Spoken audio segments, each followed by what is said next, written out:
यहाँ देखो हमें क्वेश्चन में क्या दिया है, if y equal to 1/x² plus x plus 1 prove that yn is equal to 2 - 1 to the power n upon में √3 डॉट n फैक्टोरियल अपॉन में r to the power n plus 1 dot sine of n plus 1 theta, where theta equal to cot inverse of bracket के अंदर है 2x plus 1 upon √3 bracket close and r equal to √r² plus x plus 1। ठीक है, तो हमें basically question क्या दिया है, y equal to 1/x² plus x plus 1 ये एक फंक्शन दिया है, उसका nth ऑर्डर डेरिवेटिव जो ये राइट साइड में लिखा हुआ है वो हमें प्रूव दैट करना होगा, जिसके अंदर थीटा की value cot inverse of 2x plus 1 upon √3 है और r की वैल्यू क्या होगी √x² प्लस x प्लस 1 ये होगी। ठीक है, तो इस क्वेश्चन को आंसर करने के लिए हम लोग ये वाले एरो से शुरुआत करेंगे। सबसे पहले हमें given function as it is लिखना होगा, तो यहाँ पर लिख रहा हूँ मैं y equal to 1/x² plus x plus 1। ठीक है, इतना लिख दिया। इसके बाद नेक्स्ट स्टेप में हमें क्या करना होगा, जो डिनोमिनेटर में क्वाड्रेटिक इक्वेशन आया हुआ दिख रहा है, हमें उस क्वाड्रेटिक इक्वेशन को उसके परफेक्ट स्क्वायर फॉर्म में लिखना होगा। ठीक है, तो ये देखो यहाँ पर ये 1 अपॉन में हम लोग क्या करने वाले हैं, x² प्लस x प्लस 1 ये जो क्वाड्रेटिक इक्वेशन है उसको उसके परफेक्ट स्क्वायर फॉर्म में लिखेंगे। परफेक्ट स्क्वायर फॉर्म यानी कि क्या होता है, देखो यहाँ पे बता रहा हूँ मैं दूसरे पेज पर, ये क्वाड्रेटिक इक्वेशन लिख लेता हूँ, that is x² plus x plus 1 ये क्वाड्रेटिक इक्वेशन लिखा। इस क्वाड्रेटिक इक्वेशन के अंदर मिडल वाला टर्म क्या दिख रहा है हमें, x दिख रहा है और इस x का कोएफिशिएंट कितना है 1 है। तो हमेशा कोई भी अगर क्वाड्रेटिक इक्वेशन हो तो उसका हमें परफेक्ट स्क्वायर फॉर्म निकालना होता है, तो क्या करना होता है, मिडल वाले टर्म के कोएफिशिएंट को हमेशा हमें 1/2 से मल्टीपल करना होता है। यहाँ पर मिडल टर्म का कोएफिशिएंट है 1, उसको 1/2 से मल्टीपल करने पर आएगा 1/2 ही आएगा, और जिसका स्क्वायर कितना बनता है 1/4। तो इसका मतलब हमें क्या करना होगा, एक बार 1/4 को ऐड करना और एक बार सब्ट्रैक्ट करना है। ऐड किस में करेंगे, x वाले टर्म में ऐड करेंगे, यानी कि देखो x² प्लस x प्लस इसके साथ हमें 1/4 ऐड करना पड़ा। ये 1/4 ही क्यों, वो मैंने अब इससे पहले अभी बता दिया था। ठीक है, आगे क्या करेंगे, जो हम लोगों ने 1/4 ऐड किया है उसे बैलेंस करने के लिए नेक्स्ट कांस्टेंट से सब्ट्रैक्ट भी करना होगा, तो यहाँ से 1 - 1/4 भी कर दिया। ठीक है, इसके बाद हम लोग इसको अंडरलाइन करेंगे और यहाँ पर 1 - 1/4 को अंडरलाइन कर देंगे। ठीक है, तो देखो x² का स्क्वायर रूट कितना होता है, x होता है, आगे प्लस साइन है तो ये प्लस साइन दे दिया। 1/4 का स्क्वायर रूट कितना होगा 1/2, तो उसको एक ब्रैकेट में लिखकर उसके पावर में कितना पुट कर दिया 2 पुट कर दिया। आगे का ये plus sign as it is 1/4 -1 1/4 करने पर आंसर कितना आएगा 3/4 आएगा। ठीक है, तो हम लोग ये हो गए परफेक्ट स्क्वायर फॉर्म। तो x² प्लस x प्लस 1 ये जो क्वाड्रेटिक इक्वेशन था उसका परफेक्ट स्क्वायर फॉर्म हमें क्या मिला है, x प्लस हाफ का होल स्क्वायर प्लस 3/4। तो ये परफेक्ट स्क्वायर फॉर्म जो आया है वो हमें डिनोमिनेटर में प्लेस करना होगा instead of writing x² plus x plus 1। तो हम लोग यहाँ पे क्या लिखेंगे, x² प्लस x प्लस 1 की जगह पे हमें क्या लिखना होगा, x प्लस हाफ का whole square, x plus half का होल स्क्वायर लिखा और पावर में क्या लिखना होगा हमें 3/4 लिखना होगा। ठीक है, तो देखो यहाँ पर प्लस साइन है, तो हम लोग अभी नेक्स्ट स्टेप में एडजस्टमेंट कैसे करते देख लो। x प्लस हाफ लिखा, उसका स्क्वायर था तो वो स्क्वायर लिख दिया, यहाँ पर माइनस कर दिया और ब्रैकेट के अंदर माइनस साइन प्लेस कर दिया और लिखा 3/4। ठीक है, ऐसा क्यों किया वो नेक्स्ट स्टेप पे समझ में आ जाएगा। माइनस ऑफ माइनस कितना होता है, प्लस ही होता है, इसका मतलब ये प्रीवियस वाले स्टेप जैसे ही मैच कर रहा है। नेक्स्ट स्टेप में क्या कर सकते हैं, y इज इक्वल टू ऊपर 1 लिखा अपॉन में ये फर्स्ट ब्रैकेट तो एज इट इज रहेगा, दैट इज x प्लस 1/2 का होल स्क्वायर। ठीक है, ये स्मॉल x था x प्लस हाफ का होल स्क्वायर माइनस लिखा, ब्रैकेट के अंदर माइनस का मतलब क्या होता है आई स्क्वायर होता है, तो इसको हम लोग 3/4 आई स्क्वायर ऐसा भी लिख सकते हैं। ठीक है, ये सेम टर्म चल रहा है अभी भी, आई स्क्वायर का मतलब -1 होता है, ये -1 यहाँ इस माइनस के साथ एडजस्ट होगा तो प्लस हो जाएगा, यानी कि सेम टर्म ये ऊपर वाले ये वाले अंडरलाइन किए पार्ट जैसे ही मैच करेगा। लेकिन इसके आगे हम लोग नेक्स्ट स्टेप क्या लिख सकते हैं, देखो 3/4 है, 3/4 का स्क्वायर रूट क्या होगा, √3/2 हो जाएगा। ठीक है, और आई का स्क्वायर कितना होता है, आई -1 होता है, तो मैं क्या करता हूँ नेक्स्ट स्टेप में इज इक्वल टू लिखा 1 अपॉन कर दिया x प्लस हाफ पहले वाले ब्रैकेट का स्क्वायर। ठीक है, ये एज इट इज कर दिया, सेंटर में माइनस था, ब्रैकेट में √3/4 का स्क्वायर को हम लोग एक ब्रैकेट में लिख देंगे, √3/2 उसको एक स्क्वायर में लिखेंगे और यहाँ पर आई स्क्वायर भी साइड में लिख दिया और लास्ट में एक राउंड ब्रैकेट क्लोज कर दिया। ठीक है, तो दूसरे वाले जो ब्रैकेट में क्या दिख रहा है हमें √3/2 का होल स्क्वायर और आई स्क्वायर, तो यहाँ से हम लोग स्क्वायर को कंबाइनली बाहर ले लेंगे, तो इसका मतलब y को ही हम लोग अभी भी सिंप्लीफाई कर रहे हैं, तो 1 अपॉन पहले ब्रैकेट में रहेगा x प्लस हाफ का होल स्क्वायर और दूसरे ब्रैकेट में क्या रहेगा देखो माइनस √3/2 डॉट आई और साथ पे कंबाइनली क्या कर दिया होल स्क्वायर कर दिया। इसका मतलब क्या रहेगा इसका स्क्वायर करने पर ये कितना आंसर आने वाला है, -3/4 आने वाला है। ये -3/4 ये वाले माइनस का साइन के साथ एडजस्ट होगा तो हमें ये अंडरलाइन किया हुआ एक्सप्रेशन ही मिलेगा, ठीक है। और इस एक्सप्रेशन को एक्सपेंड करने पर हमें मेन क्वेश्चन डिनोमिनेटर वाला इक्वालिटी इक्वेशन आएगा, दैट इज x² + x + 1। अब तक हमारा ये गिवन फंक्शन को सिंप्लीफिकेशन का काम चल रहा है। नेक्स्ट स्टेप पे हम लोग क्या कर सकते हैं, डिनोमिनेटर में क्या दिख रहा है, a² - b² का फॉर्मूला अप्लाई करने वाला स्टेप आ गया है। तो हम लोग देखो लेफ्ट साइड में y लिखेंगे, ऊपर 1 रहेगा, अपॉन में a² - b² जैसा एक फॉर्मूला दिख रहा है। तो a की जगह पे x + ½ आया हुआ है और b की जगह पे √3/2 i आया हुआ है। तो हम लोग उसका फॉर्मूला अप्लाई कर देंगे, दैट इज x + ½ एक ब्रैकेट पे और यहाँ पर -√3/2 i लिख दिया। और साइड में दूसरे ब्रैकेट में क्या लिखेंगे हम लोग, x + ½ लिख देंगे, x + ½ और ये +√3/2 i लिख दिया, ठीक है। फॉर्मूला कौन सा अप्लाई किया आप लोगों को समझ में आया होगा, दैट इज a² - b² अगर होता है तो एक ब्रैकेट में a + b लिखो और दूसरे ब्रैकेट में a - b लिखो, ठीक है। इतना हो जाने के बाद हमें पार्शियल फ्रैक्शन मेथड अभी अप्लाई करनी होगी। बिफोर दैट हम लोग सब्स्टिट्यूशन कर लेते हैं। यहाँ पे क्या लिखा, लेट स्मॉल x + ½ को मैं कंसिडर कर लेता हूँ कैपिटल X एंड √3/2 i को मैं कंसिडर कर इसको कुछ कंसिडर करने की जरूरत है, ये एज अ कांस्टेंट है तो इसको एज इट इज रख देते हैं, ठीक है। इसको कुछ नहीं करता है, सिर्फ कॉम्प्लिकेटेड टर्म x + ½ दिख रहा है तो उसको ही कैपिटल X से रिप्लेस कर दिया, ठीक है। तो देयरफॉर ये y कैसा बन जाएगा, देखो ये y कैसा बन जाएगा नेक्स्ट स्टेप में, ये सब्स्टिट्यूशन दे दिया ना, तो y = 1 अपॉन कैपिटल X लिखा है -√3/2 i, ये इमेजिनरी वाला पार्ट एज इट इज रखा और दूसरे ब्रैकेट में क्या आएगा, कैपिटल X + √3/2 i आएगा, राइट, √3/2 i आएगा। नेक्स्ट स्टेप में अभी जो हम लोगों ने लास्ट स्टेप में लिखा है ना, उसका पार्शियल फ्रैक्शन मेथड से सिंप्लीफिकेशन करना होगा। क्या कहा, जो लास्ट स्टेप में मैंने जिसे अंडरलाइन किया है वो वाले स्टेप को हमें पार्शियल फ्रैक्शन मेथड से सिंप्लीफिकेशन करना होगा। यहाँ पर क्या लिखा है, ये capital X - √3/2 i bracket close और दूसरे ब्रैकेट में कैपिटल X + √3/2 i, ठीक है। तो लास्ट स्टेप में जो फंक्शन हमने लिखा है अंडरलाइन किया हुआ, उसका पार्शियल फ्रैक्शन मेथड मैं दूसरे स्टेप पे बता रहा हूँ, दूसरे पेज पे बता रहा हूँ। देखो जिस फंक्शन का पार्शियल फ्रैक्शन मेथड से सिंप्लीफिकेशन करना है वो फंक्शन मैंने यहाँ पर दूसरे पेज पे लिख लिया है, लेफ्ट कॉर्नर में फंक्शन लिख दिया। यहाँ पर देखो डिनोमिनेटर में ब्रैकेट के अंदर, पहले ब्रैकेट के अंदर x की पावर कितनी है, कैपिटल X की पावर कितनी है, 1 है। तो इसका मतलब ये लीनियर फैक्टर हो जाएगा जो कि रिपीट नहीं हुआ है, इसका मतलब ये लीनियर फैक्टर है, नॉन रिपीटेड कैटेगरी के अंदर आ जाएगा। तो इसके कारण ये वाले फैक्टर के ऊपर हम लोग कांस्टेंट पुट करेंगे स्मॉल a और x - √3/2 ये वाला फैक्टर उसके नीचे हमें एज इट इज लिखना होगा। इसके बाद सेंटर में प्लस साइन देना होगा। प्लस साइन देने के बाद दूसरा फैक्टर देखेंगे जो कि ब्रैकेट के अंदर x की पावर कितनी है, 1 है, यानी कि ये भी लीनियर फैक्टर है जो कि रिपीट नहीं हुआ है। इसके कारण वो उस फैक्टर के ऊपर हम लोग दूसरा कांस्टेंट कंसिडर करेंगे स्मॉल b और उसके नीचे जो फैक्टर अभी हम लोग कहा था वही फिर से लिख देंगे, दैट इज x + √3/2 i, ठीक है। नेक्स्ट स्टेप में हमें क्या करना होगा, कैपिटल A और B की वैल्यू निकालने के लिए ये मैं इस इक्वेशन को थ्रू आउट यहाँ पर एक जीरो कंसिडर कर देते हैं। जहाँ पर ये जीरो कंसिडर किया है या फिर एक सर्कल कंसिडर किया है, उस सर्कल के अंदर हम लोग लेफ्ट साइड का कंप्लीट डिनोमिनेटर प्लेस कर देंगे। क्या कहा, ऐसा partial fraction method a constant put करने के बाद हम लोग क्या करेंगे, उनके साइड में थ्रू आउट बोथ जगह पे एक सर्कल पुट करेंगे, इमेजिनरी सर्कल पुट करेंगे और उस इमेजिनरी सर्कल में हम लोग लेफ्ट साइड का कंप्लीट डिनोमिनेटर प्लेस कर देंगे। तो यहाँ पर इस सर्कल के अंदर लेफ्ट साइड का कंप्लीट डिनोमिनेटर अगर आ जाएगा तो वो कैंसिल होकर लेफ्ट साइड में रहेगा, ओनली 1 रहेगा। ए के साइड में वो लेफ्ट साइड का कंप्लीट डिनोमिनेटर आता है तो ए के बाजू में क्या रहेगा, x + √3/2 i आ जाएगा और बी के साइड में क्या आएगा, x - √3/2 i आ जाएगा, ठीक है। नेक्स्ट स्टेप में हमें क्या करना होगा, a की वैल्यू निकालते वक्त b कांस्टेंट 0 करना होगा और b की वैल्यू निकालते वक्त a कांस्टेंट को 0 करना होगा, ठीक है। तो सबसे पहले हम लोग b की वैल्यू निकाल लेते हैं।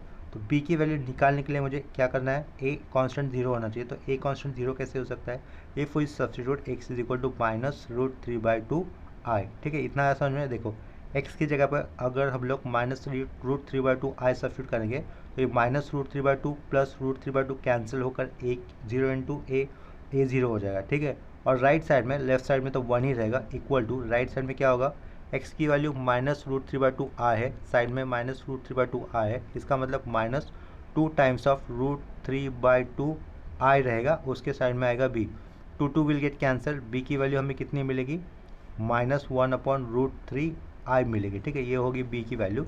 इसी तरीके से हमें अभी ए की वैल्यू निकालनी है। तो ए की वैल्यू निकालते वक्त बी हमें 0 करना होगा, बी कांस्टेंट 0 आना चाहिए। तो बी कांस्टेंट 0 आने के लिए हमें क्या करना है, एक्स की वैल्यू √3/2 आई कंसिडर करनी होगी। तो √3/2 आई माइनस √3/2 आई होने पर बी 0 हो जाएगा और ए की वैल्यू आएगी। एक्स की वैल्यू कितनी ली है हमने, √3/2 आई ली है। तो देखो लेफ्ट साइड में 1, यहाँ पर ए √3/2 प्लस √3/2 यानी कि 2 टाइम्स ऑफ √3/2 आई रहेगा। 2 विल गेट कैंसर, ए की वैल्यू कितनी मिलेगी फिर हमें 1/√3 आई मिल जाएगी। ठीक है, इतना क्लियर हो गया। तो यहाँ पर हम लोग सर्कल कर देते। नेक्स्ट स्टेप में हमें क्या करना होगा, ए और बी की वैल्यू जो फैक्टर हमने लिखे थे उनके ऊपर इक्वेशन में पुट कर देनी होगी एज इट इज़। ठीक है, तो यहाँ पर देखो ए और बी तो नहीं निकाले थे, इसका मतलब क्या करना होगा हमें, देखो y इज इक्वल टू ये जो करली अंडरलाइन किया हुआ फंक्शन है उसका पार्शियल फ्रैक्शन मेथड से अगर सिंप्लीफिकेशन करना होगा तो कैसे लिखेंगे, a अपॉन पहला टर्म ये माइनस वाला लिखेंगे, x माइनस √3/2 आई लिखा, बीच में प्लस देना पड़ेगा, b अपॉन फैक्टर क्या आएगा डिनोमिनेटर में x प्लस √3/2 आई आ जाएगा। ठीक है, इतना क्लियर हुआ होगा। तो नेक्स्ट स्टेप में हम लोगों ने a और b की कांस्टेंट की वैल्यू निकाल दी थी। तो a की वैल्यू कितनी आई थी प्लस में, तो देखो यहाँ पर y इज इक्वल टू ऊपर क्या लिखना होगा 1/√3 आई और डिनोमिनेटर में फैक्टर क्या रहेगा x माइनस √3/2 आई। ठीक है, सेंटर में क्या आएगा प्लस आएगा, b की वैल्यू क्या आई थी माइनस में आई थी तो माइनस 1/√3 आई लिख दिया और डिनोमिनेटर में क्या रहेगा फैक्टर x प्लस √3/2 आई ये रहेगा। राइट, लास्ट में राउंड ब्रैकेट क्लोज कर दिया। नेक्स्ट स्टेप में हम लोग क्या करेंगे, न्यूमरेटर से आया हुआ कांस्टेंट हमें completely throughout as a common बाहर लेना होगा और इन दैट केस ये जो माइनस साइन है वो फिर सेंटर में आ जाएगा। ठीक है, बाहर क्या लेना है 1/√3 आई, ये कॉमन बाहर आएगा, ऊपर रहेगा 1, डिनोमिनेटर में क्या आएगा x माइनस √3/2 आई आएगा, राउंड ब्रैकेट क्लोज, सेंटर में ये माइनस कर दिया हम लोगों ने, ऊपर 1 है और नीचे क्या फैक्टर है x प्लस √3/2 आई ये वाला फैक्टर है। ठीक है, राउंड ब्रैकेट क्लोज, लास्ट में ये स्क्वायर ब्रैकेट क्लोज कर दिया। इसके बाद हमें taking nth order derivative to both side ये वाला स्टेटमेंट लिखना होगा। तो हम लोग यहाँ पे लिख देते हैं taking nth order derivatives, nth order derivatives to both side. ठीक है, taking nth order derivative to both side. तो nth ऑर्डर डेरिवेटिव्स के लिए कौन सा फॉर्मूला यूज़ करना होगा वो फॉर्मूला मैं यहाँ पे मेंशन कर देता हूँ।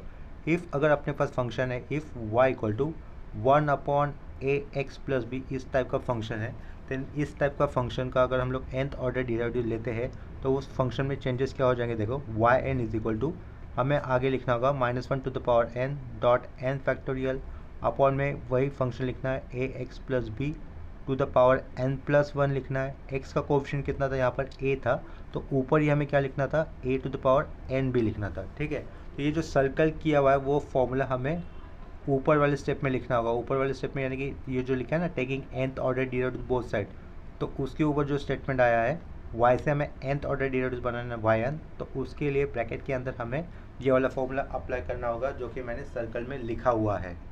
तो y से nth ऑर्डर डेरिवेटिव निकालते वक्त y का क्या हो जाएगा yn हो जाएगा, तो लेफ्ट साइड में yn लिखा इज इक्वल टू 1/√3 आई, ये कांस्टेंट एज इट इज़ रहेगा स्क्वायर ब्रैकेट के बाहर, तो वो एज इट इज़ लिखा 1/x माइनस √3/2 आई का nth ऑर्डर डेरिवेटिव लेने पर ऊपर आ जाएगा -1 to the power n dot n factorial और डिनोमिनेटर में सेम फैक्टर लिखकर उसके पावर में क्या पुट कर देना है n+1, तो x माइनस √3/2 आई ये सेम फैक्टर लिखा, उसके पावर में हम लिखेंगे n+1। ठीक है, ये सेंटर में आएगा माइनस, ऊपर वाला पार्ट क्या आ जाएगा -1 to the power n factorial as per formula और डिनोमिनेटर में सेम फैक्टर लिखकर उसके पावर में हमें क्या लिख देना होगा n+1 लिखना होगा। तो ये √3/2 साइड में ये आई ब्रैकेट के अंदर लिखकर उसके पावर में n+1 लिख दिया और लास्ट में क्या कर दिया ये स्क्वायर ब्रैकेट क्लोज कर दिया। ठीक है, नेक्स्ट स्टेप में हम लोग क्या करेंगे, स्क्वायर ब्रैकेट के अंदर कॉमन टर्म जो दिख रहा है -1 to the power n dot n factorial उसे as a common square bracket के बाहर कंसिडर कर लेंगे। लेफ्ट साइड में ये yn ही रहेगा। ठीक है, स्क्वायर ब्रैकेट से बाहर क्या लेना था हमें -1 to the power n dot n factorial upon में आया हुआ ये √3 आई, अभी स्क्वायर ब्रैकेट के अंदर क्या बचेगा 1/X माइनस √3/2 आई, उसके पावर में क्या था n+1 माइनस ऊपर से 1 आएगा, नीचे x प्लस √3/2 आई और उसके पावर में कितना होगा n+1 होगा लास्ट में ये स्क्वायर ब्रैकेट क्लोज, ठीक है। इसको हम लोग नंबर 1 प्लेस कर देंगे। स्क्वायर ब्रैकेट के अंदर डिनोमिनेटर में जो टर्म आए हुए हैं वो कार्टेशियन फॉर्म में आए हुए कॉम्प्लेक्स नंबर है। इन कार्टेशियन फॉर्म को हमें कॉम्प्लेक्स नंबर के पोलर फॉर्म में लिखना होगा, ठीक है। कार्टेशियन फॉर्म से हमें कॉम्प्लेक्स नंबर को पोलर फॉर्म में जब लिखना होता है तो रियल पार्ट को आर कॉस थीटा कंसिडर किया जाता है और इमेजिनरी पार्ट को आर साइन थीटा कंसिडर किया जाता है, ठीक है। तो रियल पार्ट यहाँ पर एक्स है तो इसके कारण हमें इस एक्स को आर कॉस थीटा कंसिडर करना होगा, और इमेजिनरी पार्ट यहाँ पर √3/2 है तो उसे हमें आर साइन थीटा कंसिडर करना होगा, ठीक है। तो हम लोग यहाँ पर लिख लेते हैं let capital x is equal to, क्या लिखना था हमें, आर कॉस थीटा, और साइड में √3/2 ये इमेजिनरी पार्ट है, दैट इज √3/2 को हमें क्या कंसिडर करना होगा, आर साइन थीटा करना होगा। अगर इन दोनों को हम लोग स्क्वायर करके एडिशन कर लेते हैं तो राइट साइड में क्या रहेगा, देखो इन दोनों का स्क्वायर करके एडिशन करेंगे तो क्या मिलेगा हमें, लेफ्ट साइड में एक्स स्क्वायर मिलेगा इज इक्वल टू, और स्क्वायर करके एडिशन ना, तो ये प्लस √3/2 का स्क्वायर करने पर कितना आएगा 3/4 is equal to, right side में स्क्वायरिंग करके एडिशन करने पर सिंपली आर स्क्वायर आ जाएगा, ठीक है। तो इसका मतलब आर स्क्वायर की वैल्यू क्या हो जाएगी, आर स्क्वायर का मतलब क्या हो जाएगा, एक्स का मतलब क्या था, स्मॉल एक्स प्लस हाफ का होल स्क्वायर था, राइट। आगे ये प्लस 3/4। अगर हम लोग इसको सिंप्लीफाई करेंगे तो आर स्क्वायर की वैल्यू हमें मिलेगी x square plus x plus 1, जिसका मतलब क्या होगा, आर की वैल्यू क्या हो जाएगी, √x square plus x plus 1। ये तो प्रोवाइडेड था, फिर भी x is equal to r cos theta और √3/2 is equal to r sine theta करने पर ये वाला गिवन वाला पार्ट हमें मिल चुका है, दैट इज, इसका मतलब आर की value √x square plus x plus 1 यही है, ये प्रूव दैट हो जाता है इनडायरेक्टली, ठीक है। एंड हम लोग क्या करेंगे, अभी देखो यहाँ पर आर साइन थीटा को आर कॉस थीटा से डिवाइड कर देंगे, ठीक है। तो क्या मिल जाएगा हमें, लेफ्ट साइड में टैन थीटा मिलेगा, और टैन थीटा की वैल्यू क्या हो जाएगी, √3/2 डिवाइड बाय एक्स ऐसा हो जाएगी, ठीक है, y/x हो जाएगी। तो ये क्या लिखा, √3/2 अपॉन में कैपिटल एक्स हो जाएगा। नेक्स्ट स्टेप में अगर हम लोग इसका इन्वर्स करेंगे तो ये क्या हो जाएगा, देखो इन्वर्स करने से पहले इसको थोड़ा सा सिंप्लीफाई कर देते हैं, √3/2x ऐसा हो जाएगा, राइट। नेक्स्ट स्टेप में इसको सिंप्लीफाई कर देते हैं, यानी कि देखो इसका इन्वर्स लेने पर क्या रहेगा, ये कॉट थीटा की वैल्यू क्या हो जाएगी, 2x/√3 इतनी हो जाएगी। इसी से क्या बनेगा, देखो कॉट थीटा लिखा हुआ है ना, तो ये कॉट थीटा लिखा इज इक्वल टू 2 लिखा, कैपिटल एक्स की वैल्यू क्या थी, एक्स प्लस स्मॉल हाफ थी, कैपिटल एक्स की वैल्यू क्या थी, एक्स प्लस स्मॉल हाफ, वो पुट कर दी अपॉन में √3, ठीक है। ये 2 अंदर जाएगा तो क्या होगा, एक्स के साथ मल्टीपल होने पर ऊपर तो बचेगा 2x, और 1/2 इंटू 2 प्लस 1 आएगा, और नीचे क्या आएगा, √3 आएगा, ठीक है। तो ये कॉट थीटा इक्वल टू कितना आ रहा है, 2x प्लस 1 अपॉन √3 आ रहा है। इसी का मतलब थीटा की वैल्यू क्या हो जाएगी, cot inverse of 2x plus 1 upon √3 ये हो जाएगी। ये तो गिवन था, ठीक है, तो जो भी गिवन वाला पार्ट भी हमें फिर से एक बार मिल चुका है, ठीक है। नेक्स्ट स्टेप में करना क्या था, देखो डिनोमिनेटर में फर्स्ट ब्रैकेट के अंदर कॉम्प्लेक्स नंबर क्या दिख रहा है, कार्टेशियन फॉर्म में आया हुआ, कैपिटल एक्स माइनस √3/2 आई दिख रहा है, जिसके पावर में n+1 है। तो पावर वाला पार्ट हम लोग थोड़ा सा इग्नोर कर देंगे, पहले हम लोग x माइनस √3/2 आई ये जो कॉम्प्लेक्स नंबर दिख रहा है उसको पोलर फॉर्म में ला देंगे, ठीक है। तो देखो यहाँ पर लिख लेते हैं, सिंस कॉम्प्लेक्स नंबर क्या था, x माइनस √3/2 आई था, ठीक है, वो लिख दिया। कैपिटल एक्स का मतलब क्या कंसिडर करना था, आर कॉस थीटा, वो लिखा। अब माइनस √3/2 का मतलब क्या कंसिडर करना था, आर साइन थीटा, वो भी लिख दिया, ठीक है। साइड में आई था तो वो आई भी लिख दिया। उसके बाद एक ब्रैकेट दे दिया, ब्रैकेट के बाद पावर में क्या लिख देते, n+1 भी कंसिडर कर लेते। तो यहाँ पर भी लेफ्ट साइड में हम लोग पावर में आया हुआ n+1 कंसिडर कर लेते हैं, ठीक है। नेक्स्ट स्टेप में क्या होगा, राइट साइड में से आर ये कॉमन बाहर आ जाएगा, तो आर कॉमन बाहर लिया, ब्रैकेट के अंदर क्या बचेगा, कॉस थीटा माइनस आई आगे लिखा, आई साइन थीटा बचेगा, राउंड ब्रैकेट क्लोज, ये स्क्वायर ब्रैकेट डाला, उसके पावर में कितना होगा, n+1 होगा। नेक्स्ट स्टेप में क्या कर सकते हैं, ये r के पावर में भी n+1 जाएगा, और ये जो ब्रैकेट में आया हुआ टर्म है उसके पावर में भी n+1 चला जाएगा, ठीक है।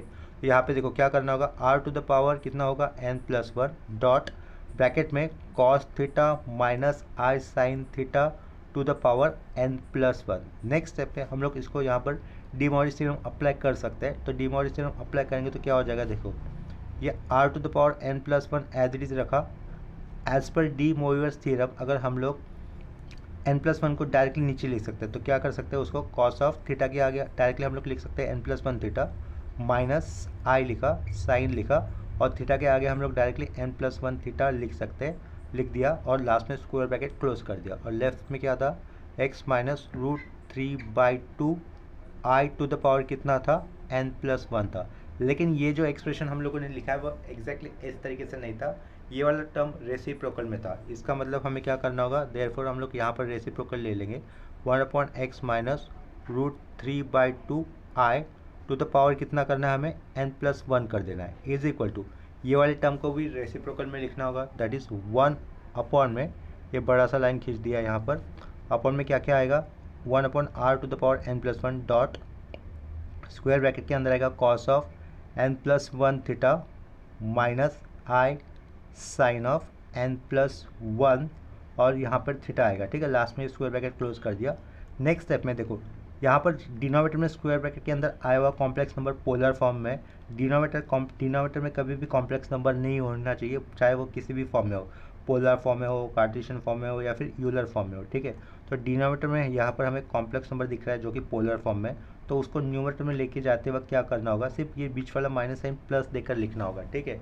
तो हम लोग नेक्स्ट स्टेप में इसका सिंप्लीफिकेशन कैसे करेंगे, 1/r to the power n+1, तो ये एज इट इज रहेगा, ब्रैकेट के अंदर नीचे वाला टर्म या फिर नीचे वाला कॉम्प्लेक्स नंबर जो कि पोलर फॉर्म में आया हुआ है वो ऊपर लेके जाएंगे, तो ये माइनस का सिर्फ हमें प्लस देकर लिखना होगा, तो कॉस ऑफ n+1 थीटा बीच वाला पार्ट प्लस कर दिया, प्लस साइन ऑफ क्या लिखेंगे n+1 round bracket close theta लिखेंगे, लास्ट में स्क्वायर ब्रैकेट क्लोज कर दिया, और लेफ्ट साइड में क्या था 1/x minus √3/2 i to the power क्या था n+1 था, इसको हम लोग कर देंगे एज अ नंबर 2 पुट कर देंगे, ठीक है। इसी तरीके से इसके बाद सिमिलरली हमें क्या निकालना होगा, x प्लस √3/2 i की वैल्यू निकालनी है, क्या किसकी वैल्यू निकालनी है, x माइनस की जगह पे x प्लस √3/2 i की वैल्यू निकालनी है टू द पावर n+1, तो वो वाला भी पार्ट हम लोग कर देते हैं दूसरे पेज पर।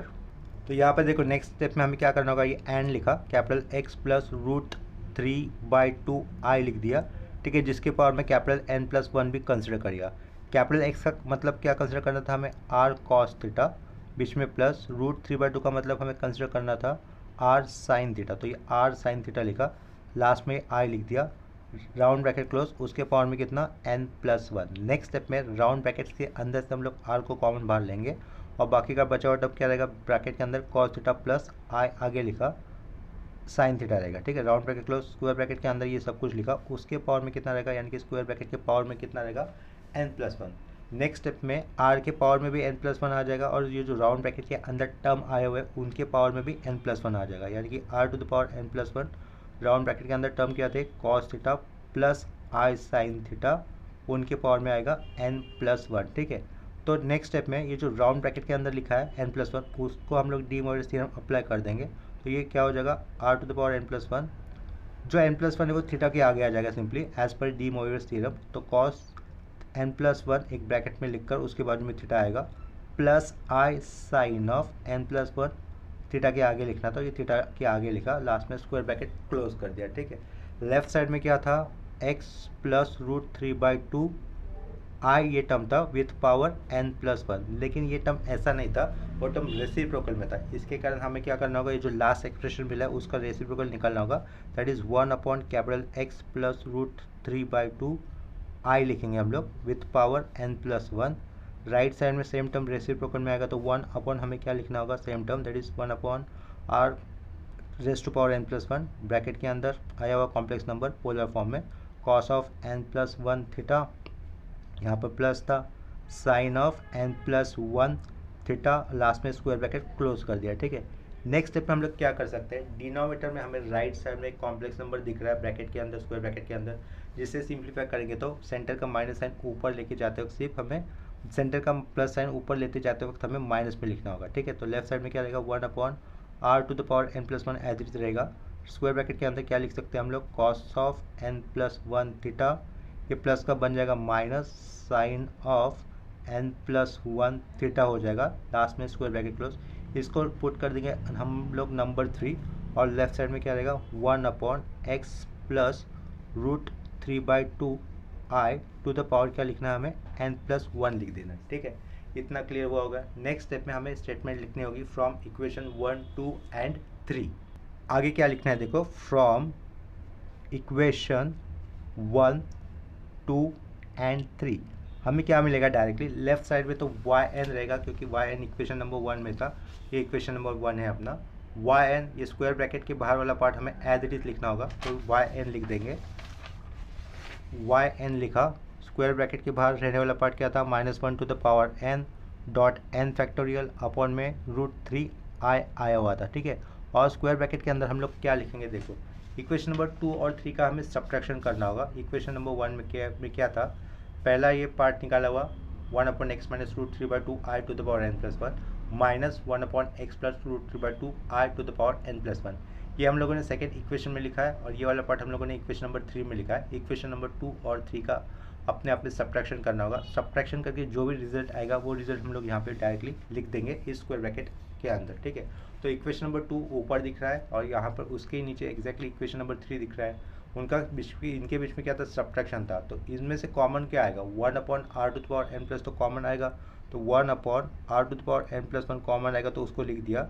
और कौन सा टर्म कैंसिल हो जाएगा, cos ऑफ n+1 थीटा, ये कैंसिल हो जाएगा, ये माइनस ऑफ माइनस प्लस हो जाएगा, यानी कि क्या बचेगा 2 times of i sine of n+1 साथ में थीटा, ये वाला टर्म बचेगा, ठीक है। सब्ट्रैक्शन करने पर कौन सा टर्म बचेगा, देखो ये 1/r⁴n+1 यहाँ पर भी है इक्वेशन नंबर 2 में, 1/r⁴n+1 यहाँ पर भी इक्वेशन नंबर 3 में, वो कॉमन बाहर लिख दिया।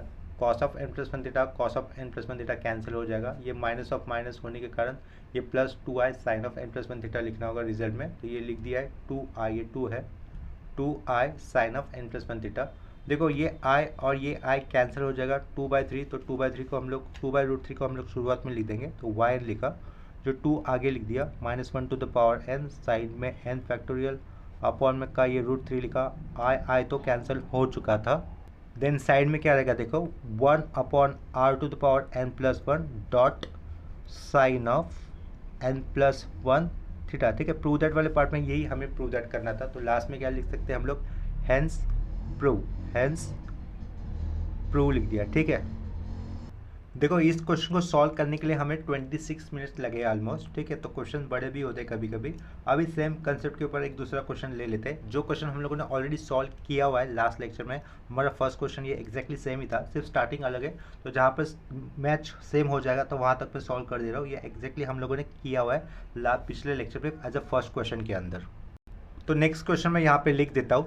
देखो यहाँ पर नेक्स्ट क्वेश्चन क्या लिखा हुआ है, if y equal to cos inverse of bracket के अंदर x minus x inverse upon x plus x inverse, prove that y is equal to 2 -1 to the power n-1 dot n-1 factorial sine to the power n theta dot sine n theta where theta is equal to tan inverse of 1 upon x, ठीक है। तो ये exactly same question हम लोगों ने last lecture में as a first question के अंदर सॉल्व किया हुआ है। तो यहाँ पर स्टार्टिंग में अलग है, तो वो स्टार्टिंग थोड़ा सा हमें सिंप्लीफिकेशन करना होगा, एंड मतलब लास्ट लेक्चर में जहाँ तक सेम पार्ट इक्वल हो जाता है वहाँ तक, ठीक है। तो देखो गिवन फंक्शन को हम लोग यहाँ पर फिर से एक बार लिख देंगे, that is y is equal to क्या लिखा है, cos inverse of x minus x inverse upon x plus x inverse लिख दिया, ठीक है।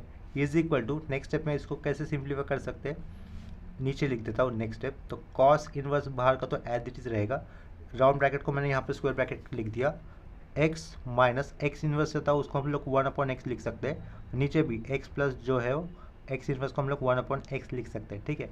नेक्स्ट स्टेप में हम लोग कैसे लिख सकते हैं, देखो यही ये y क्या बन जाएगा, y is equal to cos inverse तो था, ये कॉस इनवर्स लिख दिया, और ब्रैकेट के अंदर हम लोग क्रॉस मल्टीपल करने पर क्या बचेगा, x² - 1 आएगा, x² - 1, और डिनोमिनेटर क्या आएगा, x² + 1 आ जाएगा, ठीक है।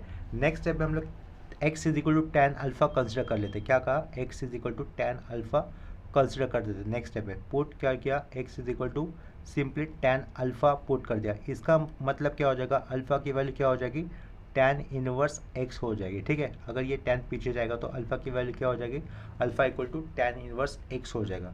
तो देयरफॉर अपना मेन क्वेश्चन कैसे हो जाएगा, फिर x is equal to tan alpha substitute करने पर ये y लेफ्ट साइड में y लिखा, कॉस इनवर्स रहेगा तो ये कॉस इनवर्स लिख दिया, राउंड ब्रैकेट के अंदर x² था, यानी कि क्या लिखेंगे हम लोग, tan² अल्फ़ा -1 लिखेंगे, और डिनोमिनेटर में क्या आएगा, अपॉन में tan² अल्फ़ा + 1 आ जाएगा, ये क्या लिखा, tan² अल्फ़ा + 1 लिखा, यहाँ पर राउंड ब्रैकेट क्लोज कर दिया, ठीक है। नेक्स्ट स्टेप में हमें क्या करना होगा, न्यूमरेटर से माइनस साइन को बाहर लेना है। देखो नेक्स्ट स्टेप में न्यूमरेटर से माइनस साइन अगर बाहर होगा तो लेफ्ट साइड भी तो कोई चेंजेस नहीं, वो एज इट इज़, ये cos inverse as it is, round bracket, ये माइनस साइन बाहर आ गया, प्लस का माइनस, माइनस का प्लस, यानी कि -1 +1 हो जाएगा। ये -1 जाता वो +1 लिखा ब्रैकेट के अंदर। tan स्क्वायर x पहले प्लस था, अभी वो माइनस लिख दिया, minus tan square alpha round bracket. नीचे जो टर्म था वो आगे पीछे करके लिख देते, प्लस ये था तो 1 + tan स्क्वायर अल्फा लिख दिया, और लास्ट में जो राउंड ब्रैकेट था उसको स्क्वायर ब्रैकेट के साथ रिप्लेस कर दिया। ठीक है, इतना क्लियर हुआ होगा। नेक्स्ट स्टेप में ये हमें क्या दिख रहा है, माइनस साइड में 1 - tan square alpha upon 1 + tan square alpha, इस तरीके से दिख रहा है ना। तो 1 - tan square alpha upon 1 + tan square alpha का फॉर्मूला क्या होता है, cos 2 अल्फा होता है। ठीक है, तो y = ये cos inverse as it is लिखा राउंड ब्रैकेट में, ये माइनस एज इट इज लिखा 1 - tan square alpha upon 1 + tan square alpha का फॉर्मूला होता है cos 2 अल्फा हो जाता है। राइट, इतना क्लियर हो गया। तो फॉर्मूला मैं साइड में लिख देता हूँ, सिंस cos 2 अल्फा की वैल्यू, cos 2 अल्फा के 4 फॉर्मूले होते हैं। ठीक है, चारों में से ये फोर्थ वाला फॉर्मूला यही होता है जो हम लोगों ने यूज़ किया, that is 1 - tan square alpha upon 1 + tan square alpha. ठीक है, नेक्स्ट स्टेप में ये माइनस दिख रहा है, कॉस इनवर्स, यहाँ पर अगर कॉस होता तो हम लोग कॉस इनवर्स कॉस कैंसिल कर सकते थे, लेकिन यहाँ पर माइनस साइन होने के कारण डायरेक्टली हम लोग जो सिंप्लीफिकेशन चाहते हैं वो नहीं कर सकते। ठीक है, ये कॉस इनवर्स ही लिख दिया। फिर ये राउंड ब्रैकेट के अंदर माइनस कॉस थीटा का फॉर्मूला क्या होता है, cos of pi plus theta होता है। क्या कहा, माइनस कॉस थीटा का मतलब cos of pi plus theta होता है। तो ये कॉस ऑफ लिखेंगे, पाई प्लस जो थीटा है वही, यानी कि पाई प्लस क्या लिखना होगा, 2 अल्फा लिखना होगा। ठीक है, यहाँ पर एक स्क्वायर ब्रैकेट के अंदर इनक्लोज कर देंगे। जो फॉर्मूला अभी यूज़ किया है वो फॉर्मूला मैं साइड में लिख देता हूँ, since minus cos theta, minus cos theta का मतलब क्या होता है, cos of pi plus theta होता है। तो यहाँ पे माइनस कॉस थीटा की जगह पे अपने पास 2 अल्फा था, तो क्या कर दिया, cos of pi plus 2 alpha लिखा, देखो यहाँ पर। ठीक है, अभी नेक्स्ट स्टेप में हम लोग लेफ्ट साइड में कॉस इनवर्स दिख रहा है, यहाँ पे कॉस दिख रहा है, वो कैंसिल हो जाएगा। तो हम लोग सिंपली y का वैल्यू क्या लिख सकते हैं, y = पाई प्लस 2 अल्फा ऐसा लिख सकते हैं। जहाँ पर हमें अल्फा क्या कंसिडर करना था, देखो यहाँ पिछले पेज पे अल्फा क्या कंसिडर करना है, हमें tan इनवर्स x कंसिडर करना होगा। ठीक है, तो y = इसी का मतलब y = क्या हो जाएगा, पाई प्लस ये 2 अल्फा को क्या कंसिडर करना था हमें, tan inverse x। Next step में अगर हम लोग इसका फर्स्ट ऑर्डर डेरिवेटिव्स कर लेंगे, differentiating with respect to x, first order derivatives करेंगे तो ये y से बन जाएगा, y1 बन जाएगा। पाई का डेरिवेटिव्स नहीं आएगा, पाई कांस्टेंट है उसके कारण वो चला जाएगा। 2 ये tan इनवर्स x को इनटू में आया तो ये 2 लिखा साइड में, और tan इनवर्स x का डेरिवेटिव्स क्या हो जाएगा, 1/1 + x²। ठीक है, जिसे हम लोग किस तरीके से लिख सकते हैं नेक्स्ट स्टेप में, y1 = 2/x² + 1। नेक्स्ट स्टेप में हमें क्या करना होगा, ऊपर का 2 हम लोग throughout as a common बाहर रखेंगे। नेक्स्ट स्टेप में क्या करेंगे, देखो ये 2 कांस्टेंट एज अ बाहर रखा, 1 डिनोट में क्या कर सकते हैं, x² माइनस ऑफ ये -1 लिख सकते हैं, क्योंकि माइनस ऑफ माइनस +1 ही हो जाएगा। स्क्वायर ब्रैकेट के अंदर ये सब कुछ चेंजेस करके लिखा है। नेक्स्ट स्टेप में आगे = क्या कर सकते हैं, देखो 1 ये x² एज इट इज, ये -1 का मतलब क्या कंसिडर किया, i² कंसिडर किया, और लास्ट में स्क्वायर ब्रैकेट क्लोज कर दिया। ठीक है, उसके बाद y1 हमें क्या मिला है, 2 स्क्वायर ब्रैकेट के अंदर 1/x² माइनस i², वही स्टेप फिर से लिखा है। इसी का मतलब आगे क्या लिख सकते हैं हम लोग, y1 = ये 2 लिख दिया, ब्रैकेट के अंदर 1/x + i आएगा एक ब्रैकेट में, डिनोमिनेटर में क्या आएगा, x - i आएगा। ठीक है, राउंड ब्रैकेट क्लोज कर दिया। उसके बाद ये y1 होगा = ये 2 साइड में रहेगा, इसका पार्शियल फ्रैक्शन करेंगे तो कैसा हो जाएगा, 1/1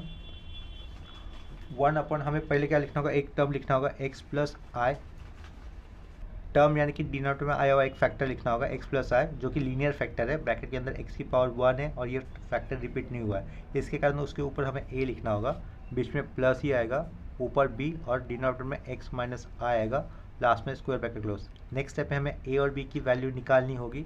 तो a और b की वैल्यू निकालने के बाद हमें जो आगे के प्रोसीजर करने होंगे तो वो आप लोगों को लास्ट लेक्चर में एक क्वेश्चन नंबर जो 1 किया था उसके साथ आगे के स्टेप्स मैच हो जाएंगे। ठीक है, तो इसके कारण ये वाला क्वेश्चन आगे मैं सॉल्व नहीं कर रहा हूँ, ये बिल्कुल पिछले क्वेश्चन नंबर 1 में जैसे सिंप्लीफाई किया था हम लोगों ने उसी तरीके से हो जाएगा। सिर्फ ये वाले क्वेश्चन में थ्रू आउट स्टार्टिंग में मल्टीपल में 2 आया है तो वो 2 लास्ट तक रहेगा, इतना सा ही चेंजेस हो जाएगा। तो यहाँ पर मैं आगे फर्दर लिख देता हूँ, further continue as per first solve question in our previous previous lecture, ठीक है। क्योंकि बिल्कुल स्टेप सेम होने वाले तो इसको रिपीट करने में कोई मतलब है नहीं।